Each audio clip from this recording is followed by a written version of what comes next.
mimma yadulluka ala wujudi qahri, yang menunjukkan hebatnya Allah. Apa itu? Ia membuat atau dia menghalangimu, atau dia menciptakan tabir antara engkau dan dia, bima laysa bimawjudin ma', sedangkan hijab itu sendiri tidak ada pada dia. Hijab itu ada pada kamu, gitu maksudnya. Allah itu tidak pernah terhalang. Yang terhalang siapa? Hamba. Allah itu tidak pernah jauh. Yang merasa jauh hamba. Allah tidak pernah jauh. Yang merasa jauh hamba. Ini ingat ya. Dekatnya Allah Subhanahu wa taala kepada kita lebih dekat dari yang kita bayangkan. Maka disebutkan lebih dekat dari urat nadi. Itu ungkapan yang menunjukkan bahwa dia aqrab ilaina mimma alimna. Dia lebih dekat kepada kita daripada yang kita tahu. Maka saya sering mencontohkan, mulai dari uban, mulai dari kita punya jerawat, punya kulit, itu alisnya udah beruban, Pak. Nggak ngerasa kan? Nggak buat juga kan? Enggak. Siapa yang buat? Dekat sekali. Nggak ada bagian di tubuh ini kecuali semua diatur oleh Allah Subhanahu wa ta'ala. Maka apapun kejadian kita sebenarnya memang sudah diatur ya. Kita tunggu saja time yang baik darinya.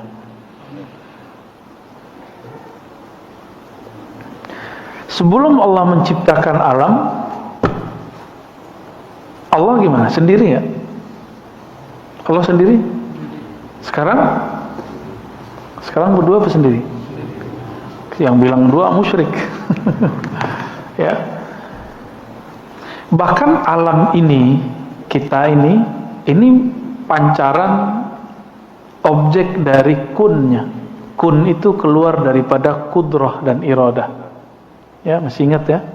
Jadi Allah ketika berkehendak, maka kehendaknya keluar kalam kun. Jadi kita ini kun. Kudrah iradah itu sifat Allah. Efek dari kun itu namanya fi'il Allah, perbuatan Allah. Maka kita ini perbuatan Allah. Jadi sedekat apa kita kepada Allah? Sedekat perbuatan kepada yang berbuat. Ya, pusing deh ya. Ini masuk ke bab ma'rifat ya. Jadi emang bahasanya begini. Maka Imam Ibnu Ayyad ya, Ibnu Abbad di sini menukil ayat kullu syai'in halikun illa wajha. Segala sesuatu itu pasti binasa kecuali wajah Allah Subhanahu wa taala. Wajah Allah itu, nah ini bukan tauhid yang versi luar sana. Istilahnya sama, maknanya berbeda. Wajah Allah pada zatnya, jadi wajah itu artinya menghadap. Apabila Allah menghadap ke wajahnya disebut uluhiyah. Jadi apa yang ada pada zatnya? Keesaan. Allah Maha Esa. Lalu wajah Allah pada makhluknya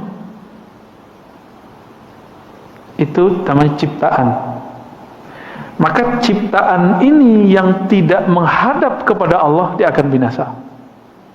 Walaupun sekarang dia misalnya jadi orang hebat, tapi jika dia tidak berhadap kepada Allah, dia akan hancur.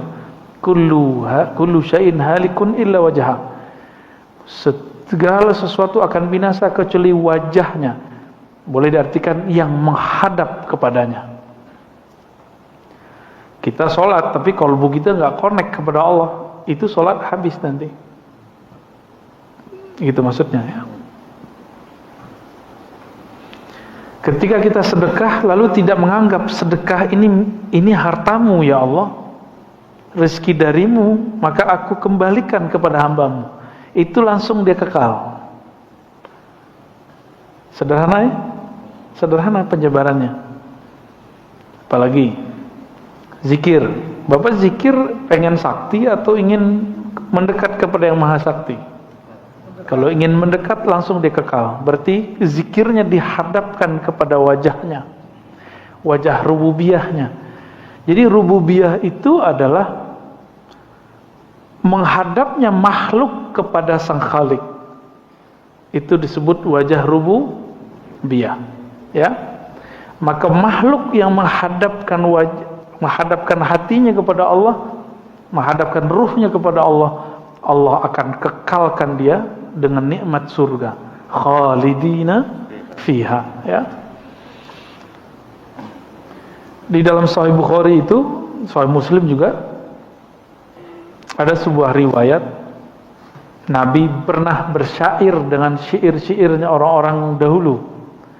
Jadi Nabi ini suka bersyair. Jadi kalau orang sekarang berdendang lah. Kata beliau, asdaqu baitin qalatis syu'ara. Bait-bait syair yang bagus, yang terbaik, yang dikalamkan syu'ara, itu kalam Labid. Apa kata Labid? Ala kullu syai' ma khalallahu batil.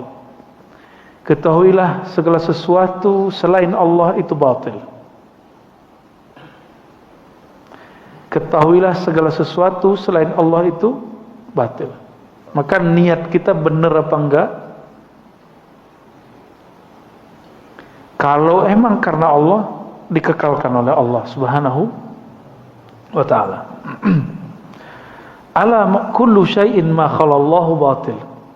Ketahuilah segala sesuatu selain Allah batil. Ini diartikan oleh Imam Ibn Arabi dengan wahdatul wujud. Dan banyak ulama salah faham di situ.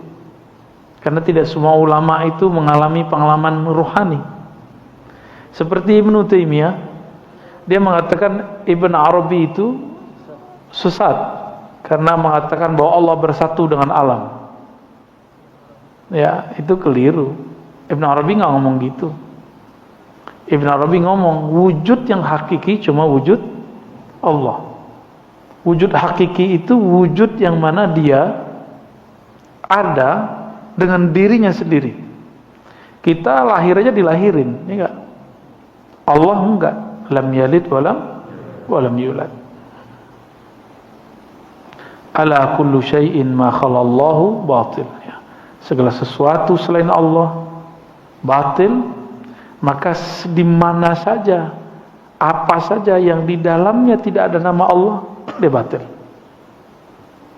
Kita ngaji begini niatnya karena Allah, langsung sia-sia. Batil artinya sia-sia, doi, ya, langsung sia-sia.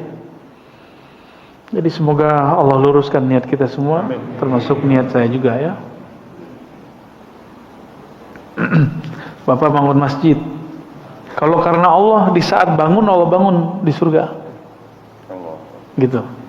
Ngurus masjid sama, saat ngurus masjid tulus, maka Allah uruskan urusan kita di sana. Insya Allah. Maka jangan baper ngurus masjid, ya.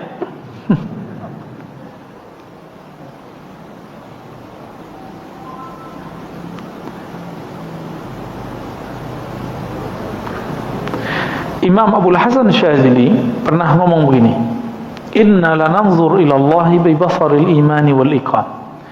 Kita memandang kepada Allah dengan pandangan iman dan yakin. Maka kita enggak perlu dalil.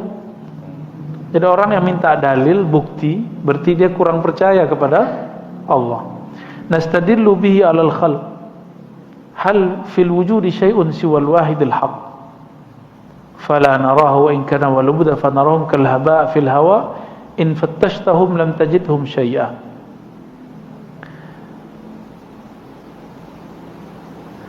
Masa makhluk dijadikan bukti adanya kholik? Ya, ini versi ahli tasawuf.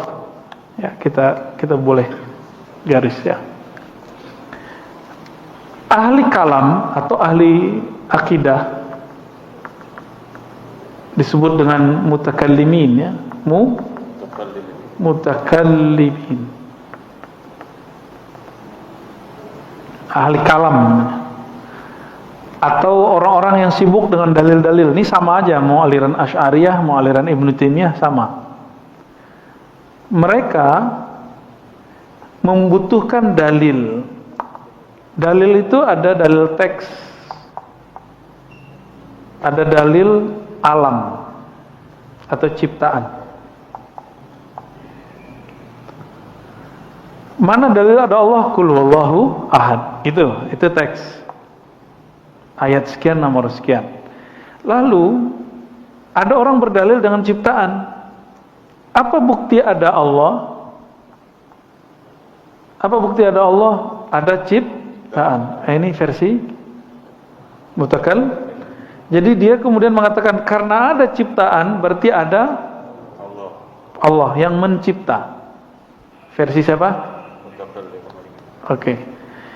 Kalau ahlul azwaq atau orang ihsan, ahli ihsan, nggak begitu. Allah lah dalil bahwa dirinya ada, bukan alam. Apa dalil Allah ada? Allah itu sendiri. Apa bukti madu itu enak? Cobain aja sendiri.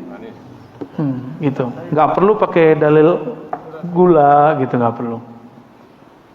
Apa bukti bahwa air apa? Senangnya apa? Air kelapa. Air kelapa menyegarkan. Coba minum sendiri. Nggak perlu pakai misalnya perbandingan-perbandingan. Nah, orang-orang ini ahli kalam dia butuh analog. Maka dia menganalogkan di sini, buat teori-teori, disebut kias. Buat kias-kias di sini. Dan Allah memang mengajarkannya, membolehkannya. Ya, boleh kita berdalil dengan kias. Allah kan nyuruh. Gitu. Lau kana fihima, seandainya di dalam pada langit dan bumi itu ada lebih dari satu Tuhan atau ada dua Tuhan, maka dia akan rusak, misalnya gitu. Ini bentuk-bentuk silogisme yang Allah buat di Quran. Jadi apa bukti Allah ada? Ya Allah itu sendiri. Nggak perlu pakai. Nah, kita mau misalnya bapak-bapak ini mau ngelamar seseorang, nanya, ini orang baik gak sih? Karena kita nggak dekat sama dia, nggak menyaksikan, kita minta tolong orang bercerita. Berarti kita cari dalil. Kalau udah ketemu orang ini gimana? Nggak perlu nanya orang lagi. Ya, benar gak?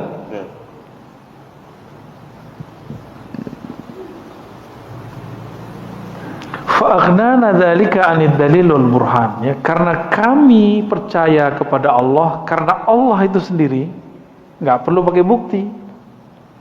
Gitu maksudnya. Bagi beliau alam semesta ini bukan bukti Allah ada. Justru karena Allah adalah alam ini ada. Dibalik. Ya.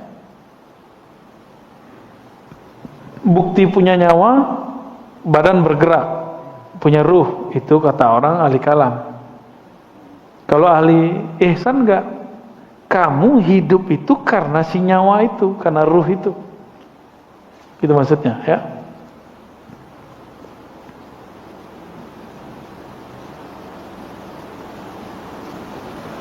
Wa qala aidan radhiyallahu ta'ala anhu قوي عليه الشهود مرة فسألته ويستر ذلك عني فقيل لو سألته ما سأله موسى كليمه وعيسره ومحمد صفيه صلى الله عليه وسلم لم يفعل لكن سأله أن يقويك فسألته فقواني.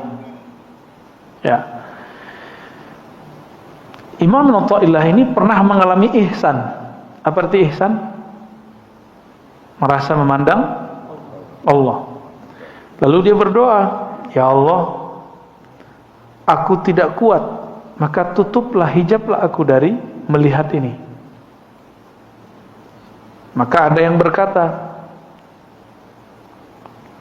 seandainya kamu meminta sebagaimana memintanya Musa, Isa, Nabi Muhammad SAW, maka tidak akan terjadi. Tapi mintalah supaya Allah menguatkanmu. Ya. Nah, dalam masalah kita hari ini, mungkin gak takdir itu kita sanggup menanggungnya. Takdir itu kan fiilnya Allah. Jawabannya, minta saja supaya kamu sanggup gitu. Ya.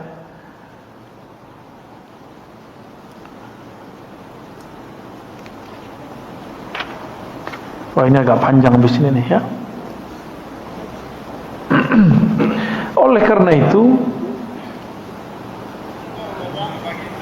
teks kita yang menyebutkan tadi, tanda hebatnya Allah, Allah itu membuat penghalang antara kamu dan dia, kamu dan Allah, dengan sesuatu yang sesuatu itu tidak ada padanya, tapi ada pada kamu. Gitu. Allah butuh matahari nggak? Enggak. Tapi yang kita lihat, ini hijab. Hijab itu bukan berarti kayak penghalang begini, ini penghijab mata. Ada penghijab hati. Karena kita melihat matahari mengeluarkan cahaya. Dari cahaya itulah kemudian tumbuh-tumbuhan hidup, misalnya gitu. Berarti kita terhijab oleh matahari. Yang kita lihat mataharilah yang menyebabkan itu semua berkembang. Kita minum, kita terhijab oleh air, kita mengira airlah yang menyegarkan. Ini hijab semua. Ya. Jadi dalam bab ilmu ihsan dibalik. Jadi kalau saya minum, seharusnya saya memandang bukan airlah yang menyegarkan, tapi Allah. Nah, itu udah jadi sufi itu, Pak, ya. Gampang jadi sufi ya? Cobain aja.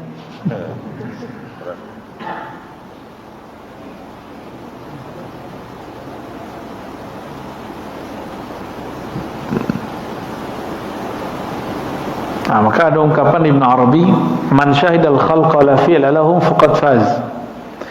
Siapa yang menyaksikan makhluk tapi tidak menyaksikan perbuatan makhluk, tapi yang dia saksikan perbuatan Allah, faqad faz. Orang ini beruntung. Wa man syahidahum, siapa yang menyaksikan mereka, la hayata lahum, mereka tidak punya hidup kecuali hidup dari Allah, faqad jaz, dia sudah lolos. Lolos kemana? Lolos fana dalam sifat Allah.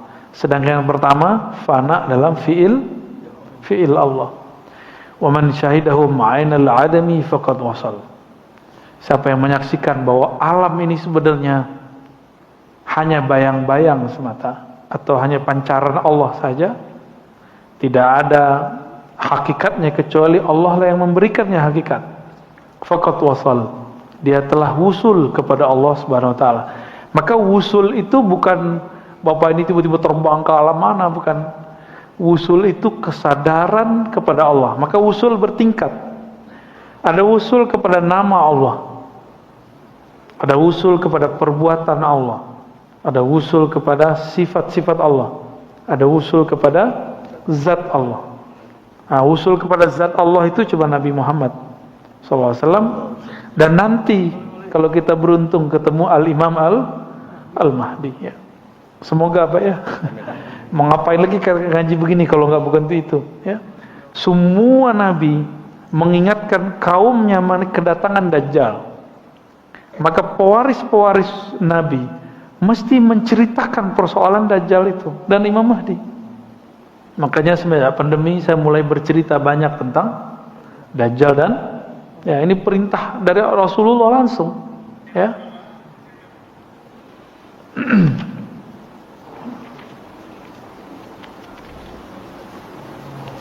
Wah, habis ini panjang, Pak. Tapi intinya sama, ya. Intinya sama.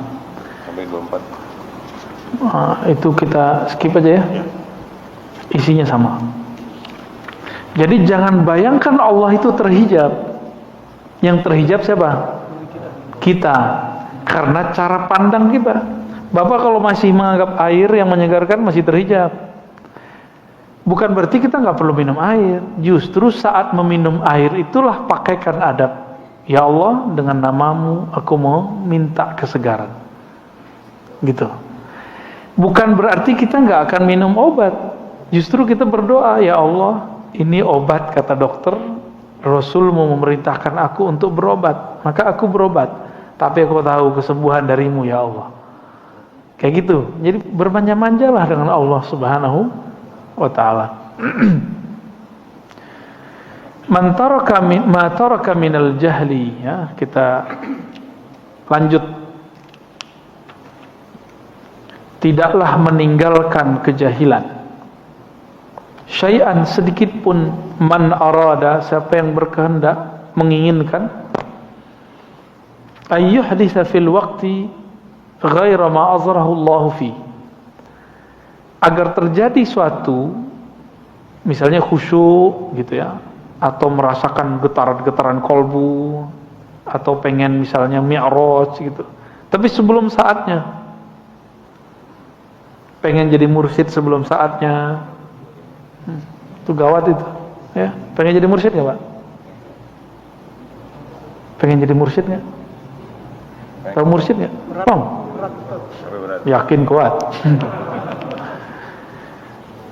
Menginginkan sesuatu sebelum saatnya itu namanya ambisi. Ya, menginginkan sesuatu yang nggak pantas kita inginkan itu namanya nafsu. Ya. Nah ini banyak hari ini. Ya. Saya dari kecil saya belajar zikir, belajar tarekat, itu banyak yang nafsu pengen jadi mursyid. Padahal tahu dia jadi mursyid itu berat. Ketahuan itu cuma di kolbu, tapi pikirannya enggak, nafsunya enggak. Orang-orang yang menginginkan sesuatu sebelum saatnya, itu berarti dia tidak meninggalkan kejahilan. Misalnya gini, orang yang ingin memetik pisang sebelum matang, rasanya enak enggak?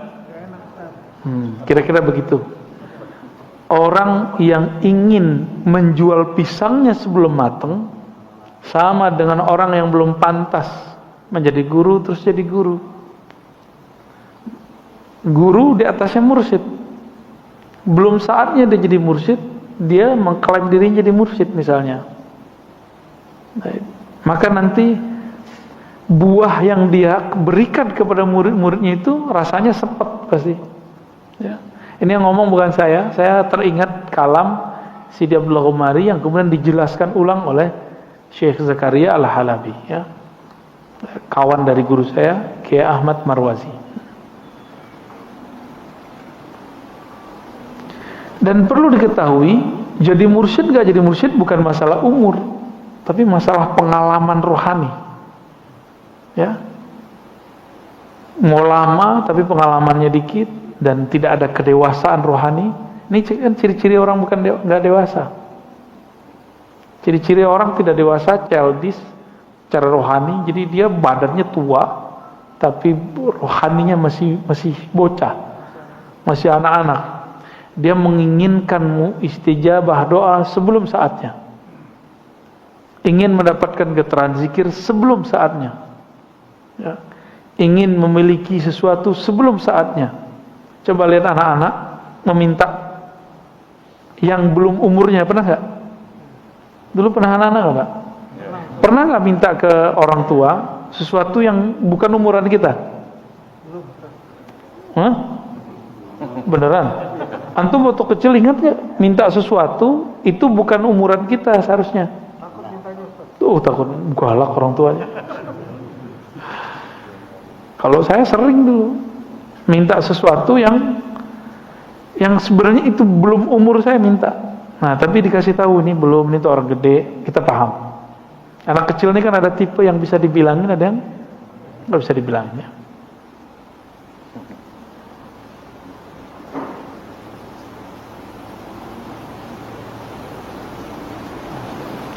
Nah ini banyak hari ini ya, orang-orang nggak sabar, ya, nggak sabar dengan kondisinya. Yang pengen menikah sebelum saatnya, pengen punya anak sebelum dikasih, akhirnya jadi ya yang belum dapat anak ya sudahlah, berarti memang antum belum jatah dapat anak, udah selesai itu, ya. Sederhana sekali. Hikmah yang ke-18. Berapa di situ? 25. Di kitab saya 18 ya. Yang panjang tadi digabung. Ihalatukal a'mala ala wujudil faragh min ru'unatin nafs. Ya, 26 di situ ya.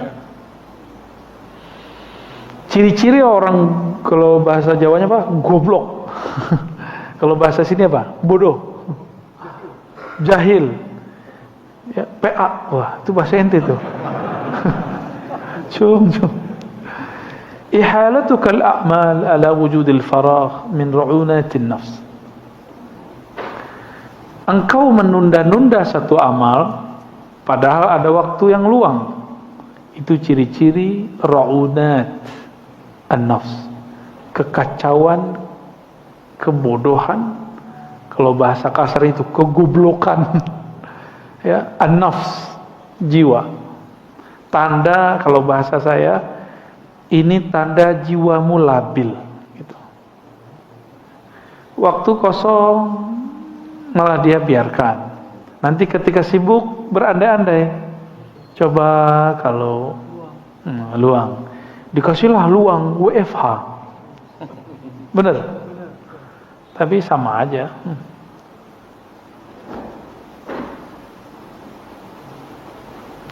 Waktu yang paling berharga untuk kita sekarang adalah waktu dunia. Ini Bapak nafas nih sekarang, ini waktu paling bahagia, paling berharga, qimah, ya, qimah aliyah. Kenapa kita sebut begitu? Karena ketika orang nanti masuk kubur, dia nggak sadar tahu-tahu dia dikubur. Nggak sadar tahu-tahu masuk kubur. Biasanya kan main handphone sambil nonton, pas bangun TV-nya kok nggak ada. Nyari-nyari TV, nyari-nyari YouTube. Ketika itu terjadi, dia masih panik. Tergantung kepanikannya seperti apa. Makanya biasakan bangun tidur tuh langsung nyebut nama Allah. Gimana caranya? Sebelum tidur sebut nama Allah. Maka setelah tidur kita akan menyebut nama Allah. Ya. Kalau dosa, semua kita kan dosa. Nggak usah pikirkan itu ya. Kembali saja kepada Allah Subhanahu wa Ta'ala. Di saat masuk ke alam kubur itu, di situ dia sadar, ya Allah, farji'na na'mal sholihan. Barang sebentar saja, tolong kembalikan aku. Berarti waktu yang ada sekarang ini yang disebut berharga faragh. Jadi ketika beliau mengatakan ihalatukal a'mal, kamu menunda amalmu saat kamu masih bisa nafas di sini, masih bisa hidup di dunia, ini pertanda jiwamu kacau, jiwamu tidak dewasa.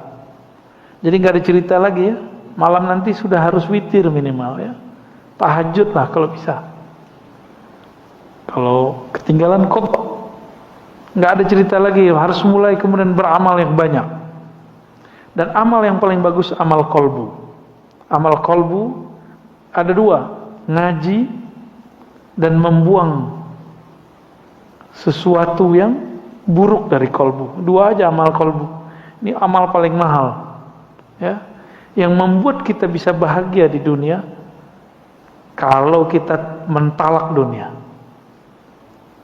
jadi dunia itu baru bahagia kita kalau kita mentalak. Mentalaknya di kolbu, bukan di fisik, Pak. Kita masih makan minum masih bagian dunia, ya.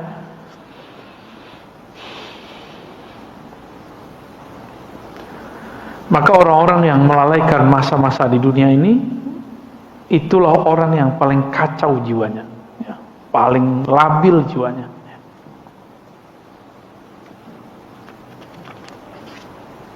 Nah, masih dapatlah satu lagi ya. Satu atau dua lagi nih? La tatlub minhu ay yukhrijaka min halatin liyasta'milaka fi ma siwa. Falau aradaka lista'malaka min ghairi ikhraj. Ini orang ngeluh, ya Allah, kapan saya khusyuk? Pernah gitu enggak? Ya Allah, kapan kamu? Banyak kan kapannya? Benar? Nah, apa jawaban Ibnu Tailah? Nih, kamu pahami. La tatlub minhu. Jangan kamu minta darinya kapan dia akan memindahkanmu dari satu hal ke hal yang lain. Karena jika dia mau, belum kamu mau, kau sudah pindah. Gitu. Itu maksudnya. Sebelum engkau mau, Allah akan pindahkan dirimu. Falau aradaka lasta'malaka min ikhraj, tanpa perlu kemudian terjadi ujian-ujian berat. Ya. Wali-wali Allah ini kan misterius. Ada orang jadi wali karena dia cuma mengasih makanan anjing. Ada yang jadi wali karena dia cuma minggirin batu atau duri dari jalan. Ternyata wali itu sederhana. Orang yang mengambil sifat-sifat Allah lalu dia kemudian tancapkan dalam dirinya. Allah itu punya sifat rahmah, penyayang, benar. Maka dia menyayangi makhluk. Ini jalur pintas jadi wali Allah. Mau jadi wali Allah? Ya maulah kita ya. Dengan menyayangi semua makhluk, ya.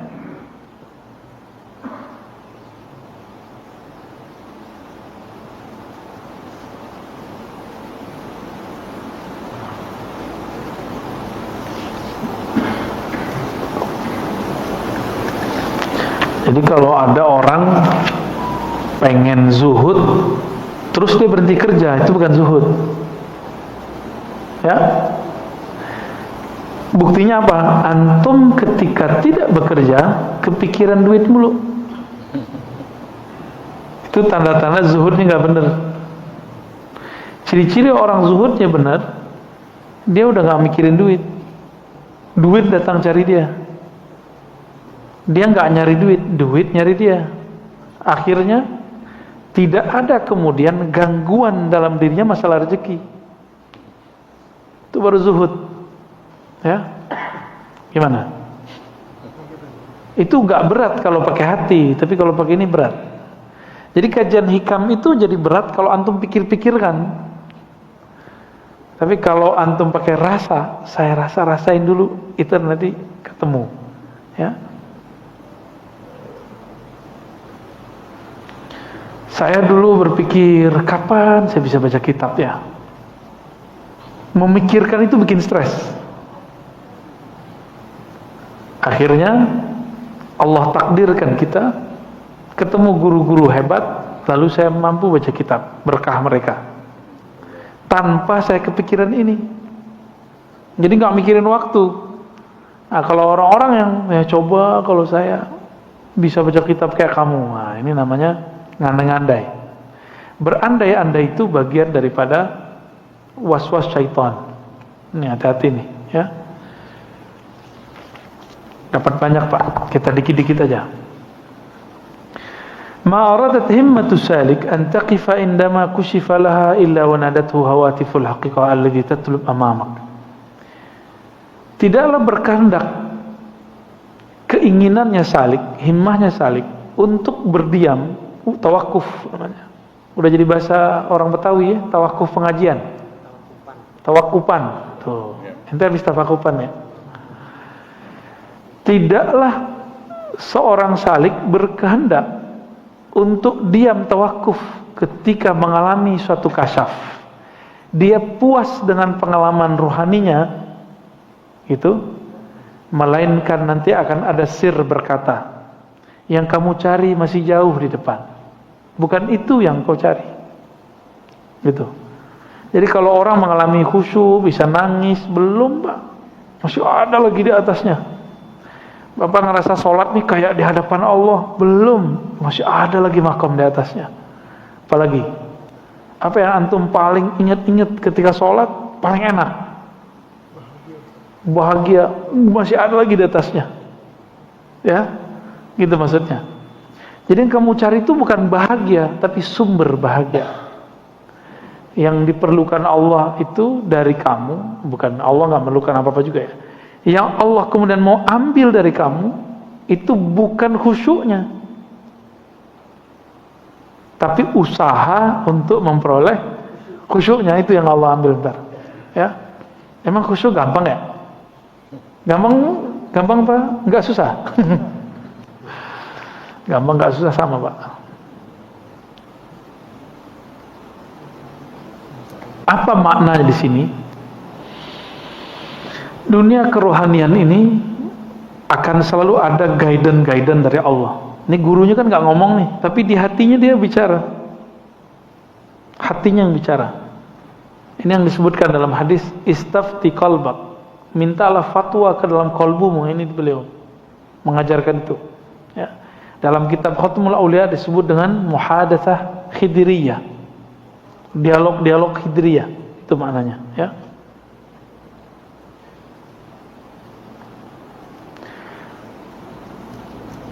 Maka di sini Imam Shustari namanya mengatakan fala taltafit fis sayri ghairan fa kullu ma siwallahi ghairun fattakhidh dhikrahu hisnan. Jadi kalau kita sampai di melewati satu perjalanan, tujuan kita mau ke Bandung, pas di tol jalannya bagus nggak? Pemandangannya bagus nggak? Berhenti nggak di situ? Kalau berhenti di situ berarti kita lupa dengan tujuan. Ya. Nabi mengatakan kun fid dunya ka'abiris sabil. Hendaklah kamu berada di dunia seperti orang yang abir. Abir itu yang melewati, sabil jalan. Ya, anak jalanan. Musafir. Maksudnya apa? Bapak pernah keluar negeri, pasti sebagian. Kalau keluar negeri bawa banyak koper gimana? Nggak usah keluar negeri, beda provinsi bawa koper banyak-banyak, ribet nggak? Ribet. Itu koper, ada koper tanah, ya, koper rumah, koper rekening, koper apa lagi tuh? Koper kontrakan, tuh ya, kosmetik. Ini kopernya isinya tanah. Kita kalau kebanyakan tanah, Bapak itu mau pindah alam, susah bawanya. Karena tanahnya mau dibawa gimana? Berat Pak. Rumah tuh. Jadi yang punya tanah tuh wakafin lah, segera kemana kek dia wakafin. Ya. Yang diem tanahnya wakafin ke orang. Wakafin ke masjid, ke yayasan, ke pesantren. Ya, segera Pak. Keburu mati, ditanyain semua. Dan mengerikannya di sana, kekayaan kita itu diperiksa. Kalau biasa mungkin setengah hari, sehari.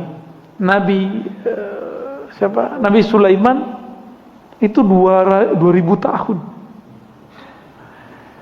Itu ukuran dunia, 2000 tahun di sana 2 hari. Tapi kalau kita diperiksa orang sekian jam, gimana perasaannya Pak? Pernah nggak? Lamanya bukan main itu. Oleh karena itu, apabila kita mengalami pengalaman spiritual, jangan asik dengan itu. Pengalaman spiritual ini anggap saja hiburan, busyra. Ya. Maka saya nggak sibuk-sibuk amat dengan pengalaman mimpi segala macam, tapi beberapa yang perlu diceritakan kita ceritakan, ya. Wala tabarrajat dhawahirul mukawwanat illa nadathu haqa'iquha innama nahnu fitnatun fala takfur. Ketika seseorang tersilaukan oleh suatu kejadian, suatu pengalaman, ini biasanya orang kalau belajar zikir ada rasa merinding-merindingnya, nangis-nangisnya, apalagi hangat-hangatnya. Rasa-rasa itu semua bukan itu yang kita cari, karena itu masih makhluk. Kalau masih ada rasanya, kalau masih ada hangatnya, zinginnya, semua itu makhluk, ya. Jadi Allah bukan panas, dingin. Allah bukan ketika kita zikir itu nangis, itu bukan Allah, itu kita. Baik.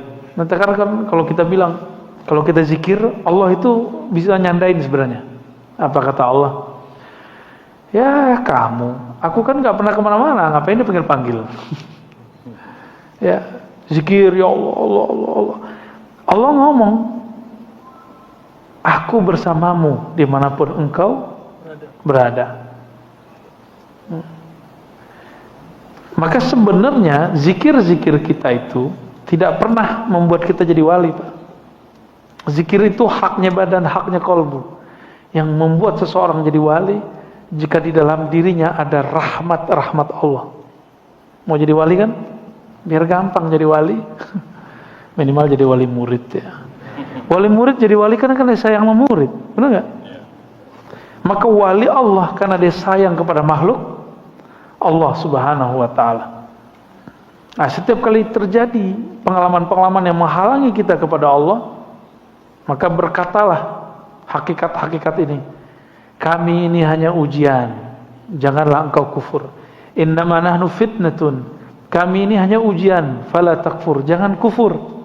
Ya, ini hati-hati di situ.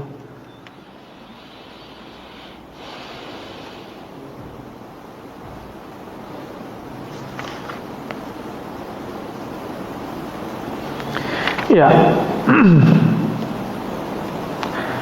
Orang ketika dia belajar ilmu kerohanian, di kolbunya belum dibersihkan, Pak. Misalnya perasaan pinter. Nah, hati-hati ya. Perasaan merasa suci. Terus antum belajar zikir, ini belum dibenerin. Nanti zikirnya nambah, merasa sok sucinya nambah. Bahaya nggak tuh? Kita belum sembuh dari penyakit sombong. Tambah ilmu, tambah sombong nggak? Tambah sombong. Ya, ini hati-hati di sini.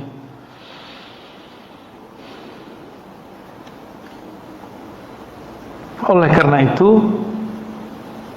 imam-imam kita mengatakan al-i'rad 'anil nas wa zuhdi fid dunya faqim ma'allahi bil muraqabah wal iltimas tawbati bir ri'ayah wal istighfar bil inabah wal khudu' lil ahkam bil istiqamah. Jadi yang harus kita lakukan adalah menghindar atau berpaling dari dunia. Nanti dunia yang ngejar. Nanti Bapak sampai capek sendiri ngumpulin dunianya. Ya. Dunianya ustadz apa? Ceramah ya.